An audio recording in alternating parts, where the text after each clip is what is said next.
ইয়া কাদিয়াল হাজাত 21 বার পাঠ করে ফু দিলে কি হয়? আমি আবার বলছি, ইয়া কাদিয়াল হাজাত 21 বার পাঠ করে ফু দিলে কি হয়?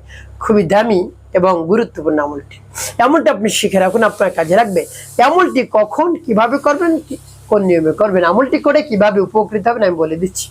বিস্তারিত জানার জন্য, আমলটি শিখে রাখার জন্য ভিডিওটি না টেনে না কেটে ধৈর্য এবং মনোযোগ সহকারে শেষ পর্যন্ত আপনি দেখতে থাকুন, তাহলে আপনি সঠিক নিয়মে আমলটি করতে পারবেন। প্রিয় ভাই বোনেরা, আমলটি করতে আপনার টাকা পয়সা খরচ করতে হবে।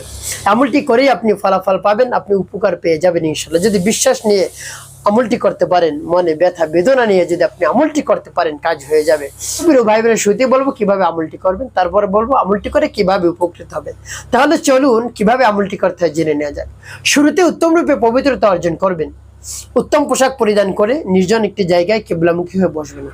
এরপরে চক্ষুদ্বয় বন্ধ করে আপনি খেয়াল নিয়ে আসবেন আমলের দিকে। কোন সমস্যা সমাধানের জন্য আপনি আমলটি করতেছেন, সেই সমস্যা সমাধানের কথা বারবার আপনি মনে আনবেন, মাথায় আনবেন, আপনি স্মরণে আনবেন। আর দুনিয়ার যত ধরনের চিন্তা ভাবনা রয়েছে সব দূর করে দিবেন। যখন দেখবেন স্মরণে চলে আসছে আপনার আমলের কথা, এরপরে শুরু করে দিবেন। শুরুতে কি পাঠ করবেন? জীবনের গুনার কথা স্মরণ করে ক্ষমা প্রার্থনা করবেন, হে আল্লাহ, আমার জীবনের সমুদায় গুনাহ খাতাগুলো মাফ করে আমার অন্তরকে পাক পবিত্র বানিয়ে দিন, এবং যত ধরনের গুনাহ করেছি, ছোট বড়, দিনে রাতে, প্রকাশ্যে গোপনে, সব ধরনের গুনাহ খাতা মাফ করে দিয়ে আমার অন্তরকে পাক পবিত্র বানিয়ে দিন। এরপরে 3 বার দুরূদ শরীফ সাল্লাল্লাহু আলাইহি ওয়াসাল্লাম, সাল্লাল্লাহু আলাইহি ওয়াসাল্লাম, সাল্লাল্লাহু আলাইহি ওয়াসাল্লাম ইস্তিগফার দুরূদ শরীফ যখন পাঠ করা হয়ে যাবে, এরপরে আপনি কি করবেন? এরপরে দোয়াটি পাঠ করবেন। দোয়াটি পাঠ করার পূর্বে আল্লাহ রাব্বুল আলামিনের কাছে বলবেন, হে আল্লাহ, আমার আমলকে, আমার সময়কে কবুল করুন। হে আল্লাহ, অনেক ধরনের চেষ্টা চালিয়েছি, কাজ হয় নাই, আমার সমস্যা সমাধান হয় নাই। আপনার শরণাপন্ন হয়েছি, আপনার দরবারে এসে হাজিরা দিয়েছি, আপনার কাছে বলতেছি, আল্লাহ, আমার সমস্যা সমাধান করে দিন। আপনি ছাড়া আর কেউ পারবে না। ইন্নাল্লাহা আলা কুল্লি শাইইন কাদির।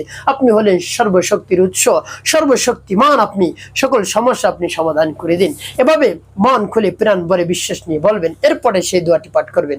দোয়াটি পাঠ করে পরবর্তী কি করবেন, কোন উদ্দেশ্যের জন্য পাঠ করলেন বলে দিচ্ছি। আগে দোয়াটি বলে নেই, আমার দেখার নিয়ম অনুযায়ী আপনি দোয়াটি পাঠ করবেন।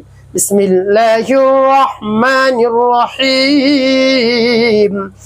ইয়া কাদিয়াল হাজাত, ইয়া কাদিয়াল হাজাত, ইয়া কাদিয়াল হাজাত। যখন পাঠ করে দেবেন, তারপর আপনি আবারও পাঠ করবেন, বিসমিল্লাহির রহমানির রহিম। ইয়া কাদিয়াল হাজাত, ইয়া কাদিয়াল হাজাত, ইয়া কাদিয়াল হাজাত। পাঠ করছেন, তারপর আপনি মনে দরদ নিয়ে আবার পাঠ করবেন, বিসমিল্লাহির রহমানির রহিম। ইয়া কাদিয়াল হাজাত, ইয়া কাদিয়াল হাজাত, ইয়া কাদিয়াল হাজাত। পাঠ করে সবাই। প্রিয় ভাই বোনেরা, কতবার? কোন 21 বার আপনি পাঠ করুন।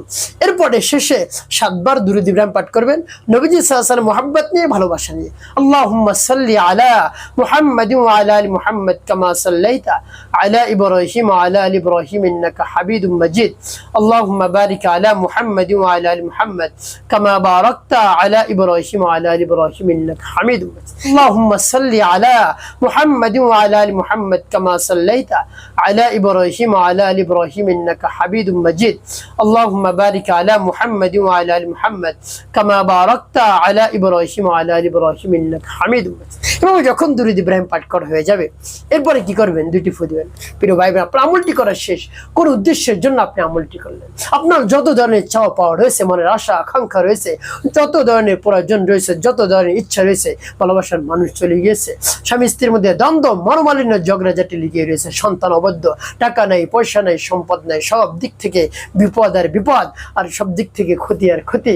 আপনাকে শত্রু একেবারে ধ্বংস করে ফেলছে, একেবারে নিস্তেজ করে ফেলছে, চতুর্দিক থেকে ক্ষতি করতেছে। কোনোভাবেই আপনি মাথা উঁচু করে দাঁড়াতে পারছেন না, যতই আপনি চেষ্টা করছেন পারছেন না।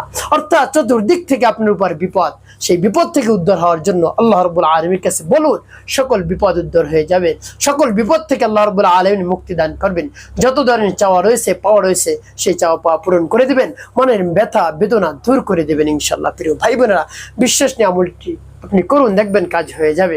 শেষে আল্লাহ রাব্বুল আলামিনের কাছে দোয়া দরখাস্ত করবেন, বিশ্বাস নিয়ে দেখবেন কাজ হয়ে যাবে। যত ধরনের চাওয়া পাওয়ার কথা রয়েছে সব বলবেন, আল্লাহ রাব্বুল আলামিনের কাছে পূরণ হয়ে যাবে ইনশাআল্লাহ। একটি কাজ করতে হবে, 5 ওয়াক্ত নামাজ আদায় করতে হবে, মানুষের খিদমতে কল্যাণে কাজ করবেন, অবশ্যই আপনার জীবন হবে সুখময় এবং শান্তিপূর্ণ।